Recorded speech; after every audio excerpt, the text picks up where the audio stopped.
À travers cette vidéo, nous allons vous présenter une synthèse de l'article issu des recherches dirigées par Daniela Cotta. Cet article nous éclaire sur le rôle fondamental des récepteurs TGR5 au niveau cérébral via l'action des acides biliaires dans le cadre de l'obésité. Les acides biliaires sont des molécules dont l'activité principale est de faciliter la digestion des lipides au niveau des intestins. Ces derniers peuvent se retrouver dans la circulation sanguine et se lier à des récepteurs membranaires de type TGR5 dans divers organes comme le foie et le tissu adipeux.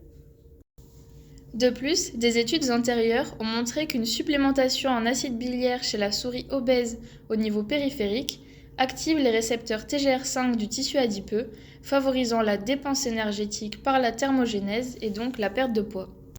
L'hypothalamus médio-basal est une structure cérébrale aussi connue pour favoriser ces mêmes phénomènes. De plus, les acides biliaires et des récepteurs TGR5 peuvent être présents dans l'hypothalamus. Les auteurs se demandent alors si les acides biliaires peuvent moduler la prise alimentaire, la dépense énergétique et donc l'obésité via une action au niveau cérébral sur les récepteurs TGR5 de l'hypothalamus. L'ensemble des recherches ont été menées chez des modèles de souris rendus obèses par un régime obésogène hyperlipidique. Quel est l'impact de l'obésité sur les récepteurs TGR5 et les acides biliaires ? Les expérimentateurs ont tout d'abord observé que l'obésité influe le taux hypothalamique d'acide biliaire. En effet, une diminution du taux de certains acides biliaires a été observée chez les souris obèses. De plus, une diminution de l'expression des TGR5 dans l'hypothalamus a également été observée. Ces résultats montrent donc que l'activité de TGR5 et le taux d'acide biliaire sont corrélés avec le développement de l'obésité.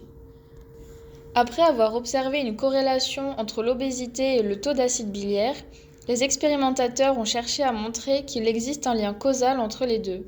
Pour ce faire, une injection d'agonistes de TGR5 ou d'acide biliaire a été réalisée dans les ventricules latéraux du cerveau des souris obèses.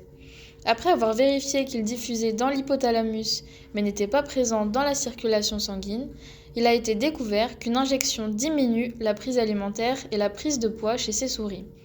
De plus, il a été montré par calorimétrie indirecte que l'injection hypothalamique d'agonistes de TGR5 augmente la dépense énergétique des souris obèses.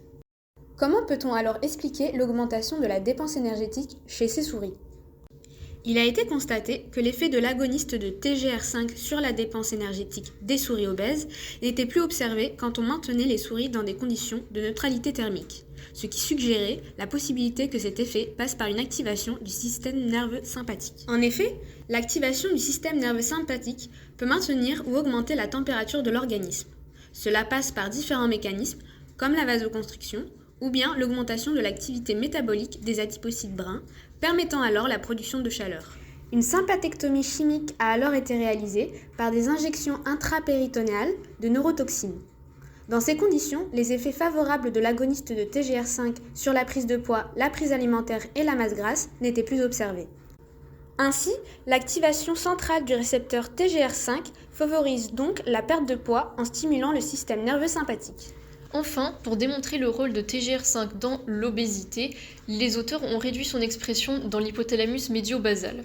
Ceci a été permis par la création de souris KO ayant une délétion du TGR5 hypothalamique via une technique de transgénèse Krelox. Ces souris KO présentent une augmentation de la masse graisseuse, du poids et de la prise alimentaire, ce qui n'est pas le cas des souris témoins. La perte des récepteurs TGR5 hypothalamiques favorise donc le développement de l'obésité due à un régime obésogène hyperlipidique via une moindre activité du système nerveux sympathique. L'activité de TGR5 dans l'hypothalamus médio-basal protège donc de l'obésité. De plus, il a été montré à travers une autre expérience que les souris KO du TGR5 ayant une supplémentation en acide biliaire dans leur alimentation ont une réduction du poids corporel et de la masse graisseuse, mais moins importante qu'avec TGR5 fonctionnel. Ainsi, l'administration d'agonistes du TGR5, comme les acides biliaires, nécessite un récepteur hypothalamique TGR5 fonctionnel pour prévenir efficacement l'obésité. En conclusion, la suppression du récepteur TGR5 au niveau de l'hypothalamus médio-basal favorise l'obésité, tandis que sa stimulation par les acides biliaires la diminue. Ces résultats montrent donc que l'action des acides biliaires via les TGR5 hypothalamiques joue un rôle crucial dans le contrôle de la balance énergétique et du poids corporel dans des conditions obésogènes, en augmentant l'activité du système nerveux sympathique.